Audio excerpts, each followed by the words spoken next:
చింతాకుపొడితో curry చేయబోతున్నా. వంకాయ చింతాకుపొడి దానికోసం ఒక 2 స్పూన్స్ ఆఫ్ చింతాకుపొడి తీసుకున్నాను. దాని తర్వాత 2 టొమాటో, 1 ఆనియన్, 2 వంకాయ తీసుకున్నాను. అన్నీ కట్ చేసి పెట్టేసుకున్నాను. అండ్ మన టేస్ట్కి తగ్గట్టు కారం, కొంచెం కారం ఎక్కువే వేసుకుంటున్నాను. కర్రీకి కారం ఎక్కువ పడుతుంది కదా.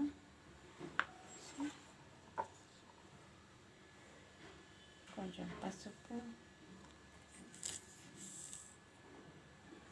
టేస్ట్కి తగ్గట్టు సాల్ట్, ఇవన్నీ మిక్స్ చేసుకుందాం.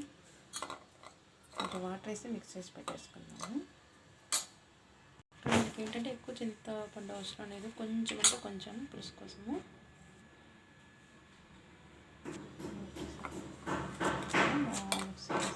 వంకాయ పీసెస్ కూడా ఇందులో వేసుకోవాలి.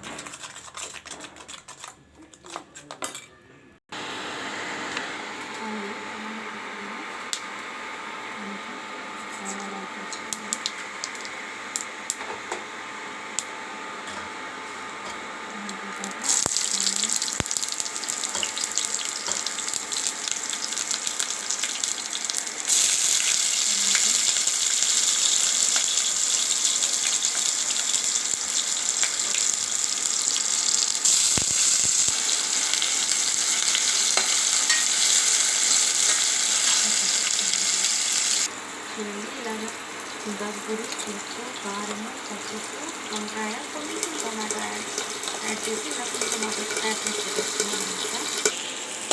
ఇలా బాగా ఫ్రై చేసుకోవాలి. కొంచెం ఫ్రై అయ్యాక ముందుగా మనం కలిపేసుకున్నాం ఫ్రై చేసేదాన్ని చింతాకు వంకాయ, అదే చింతాకు పొడి వంకాయ కర్రీ సూపర్ ఉంటుంది. ఫ్రై చేసిన తర్వాత మనం చింతాకు మాట్లాడతాము.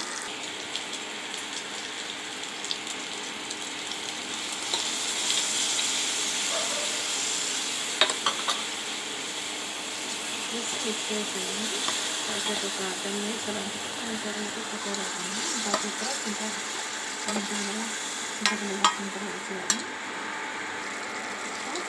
ఇప్పుడు మనం ఇప్పుడు ముందు చింతపండు తీసుకున్నాం కదా, దాన్ని జ్యూస్ కూడా యాడ్ చేసేయాలి. ఫ్రెండ్స్ ఇంకా మనం ఏం వేసుకోలేదు. ఈ టైంలో ఉప్పు కారం సరిపోయిందో లేదో చూసుకుంటే ఒక 10 మినిట్స్ అలా చేసామంటే కర్రీ రెడీ అయిపోతుంది. టేస్టీగా ఇప్పుడు మీరు ఉప్పు కారం చెక్ చేసుకోవచ్చు. సో నేనైతే మొదలు చేస్తున్నాను. ఇంకా చిక్కబడాలి ఫ్రెండ్స్. ఇలా చిక్కబడిందంటే మన కర్రీ అయిపోయింది. చూసారా ఫ్రెండ్స్, కొంచెం దగ్గర పడింది. ఇంకొంచెం దగ్గర పడిందంటే ఆల్రెడీ వంకాయ కూడా ఉడికిపోయింది. మనకి ఇంకొంచెం దగ్గర పడ్డాలంటే మన కర్రీ అయితే రెడీ అయిపోతుంది. చాలా బాగుంది కదా. ఇంకొక 2 మినిట్స్ ఉంటే కర్రీ తింటుంటా. సో ఇప్పుడు చూసారా ఫ్రెండ్స్, కర్రీ అయితే అయిపోయింది.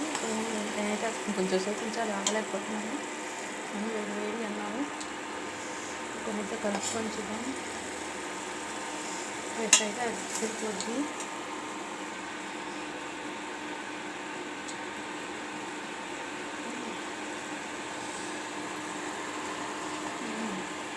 పర్ఫెక్ట్ ఉంటాయి. అంత మసాలా ఎట్లా కాక షేర్ చేసి మసాలా సబ్స్క్రిప్షన్ అలా ఉంటుంది కదా. మనకి వచ్చేసింది. Thank you for watching.